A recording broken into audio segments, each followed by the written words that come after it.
Tell us about Brittany and Helen. What kind of people were they like to you? What do you remember best? Helen worked in social services for many years. She worked for Passalacqua. She worked for the Wayne County Drug Court. She actually kept a lot of kids out of jail working with them. She just needed her master's degree. They really wanted her in Wayne County Drug Court. She wasn't only a counselor, she was a fixer by trade too. So she was in a business of helping people. Yes, yes, Even in the judicial system. yes, How about that? yeah. And Brittany? Brittany followed in her mom's footsteps. Helen always said that we were all alike. Each generation just got a little bit stronger. Brittany always kind of went for the underdog. She had her own style. She didn't really care about what people thought about her. You know, she did things, you know, she dressed the way she wanted to dress. She loved life. She loved dancing. She loved reading. She was just a beautiful child. When I think of Brittany, I see her on the floor with her legs up in the air laughing so hard that she can't even get up. That's my favorite memory of Brittany. She was just a wonderful child. You would have loved her. You would have loved them both. They were just really good people, always trying to help people. The circumstances of her death, their deaths, brought you to push for this law. What made you realize that something was wrong with the system that would have allowed John Edward Brown to become involved in your family? Initially, she should have known why he was in prison, not just what he told her. She should have known. She should have been told why he was there. If she had known, she would not have. No, no way. Not have let him into her life at all. No, she wouldn't have allowed anyone like that around her children. So after this horrible murder and the conviction, you decided to push for change? Yes. Yes, I contacted Senator Nozzolio's office. They got me right in. And we talked about it. And it's been going on since then, almost a year and a half. He's been awesome. Has it given you a real purpose now? Yes. Yes, drive.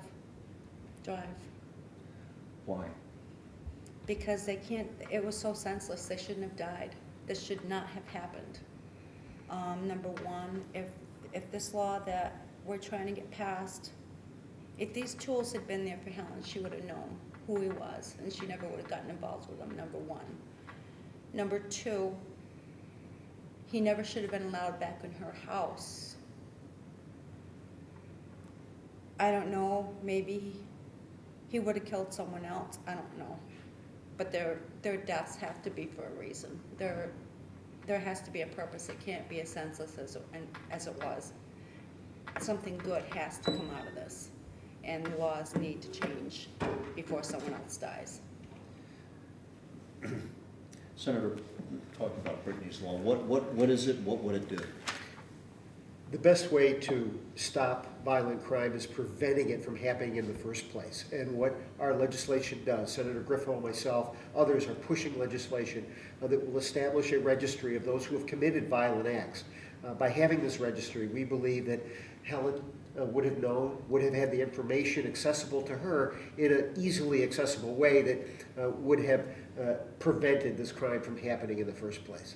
So this would establish a registry of violent felons that people could access? It's similar to the Megan's Law registry, which we've established a number of years ago for those who are sex predators, sex offenders, that this will be a violent offender registry where violent offenders will be required to register with information, so that in this information age, people can have the information necessary to make those decisions in their lives. And would they be, like sex offenders, assigned certain levels depending on the severity of their crimes? Yes, it's identical to that type of criteria establishment. There's certain enumerated felonies, those that are violent felonies, in particular those against crimes against people, are highlighted by this legislation, so that future interaction will have certainly knowledge of the type of person's background and what they have done in the past.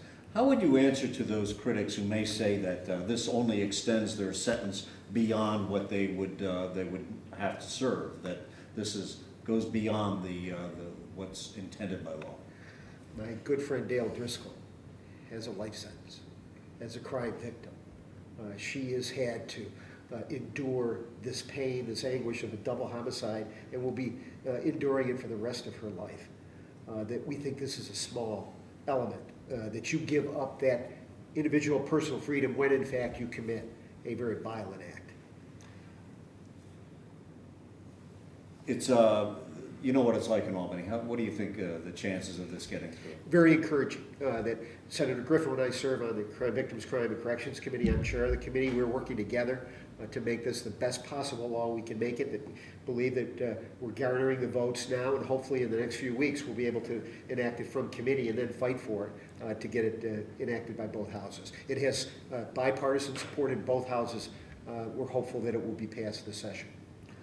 And you think the governor would be on board too? That we certainly hope so, that we're taking these steps, and with victims like Dale helping us, and Dale's help has been invaluable, that we hope, again, Brittany's law be established so that we certainly ensure that, that Brittany did not die in vain, and that we have had this type of notice provision so that violent crime can be prevented in the future.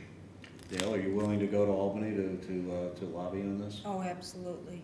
I would do whatever it takes. It can get rough there. And so can I.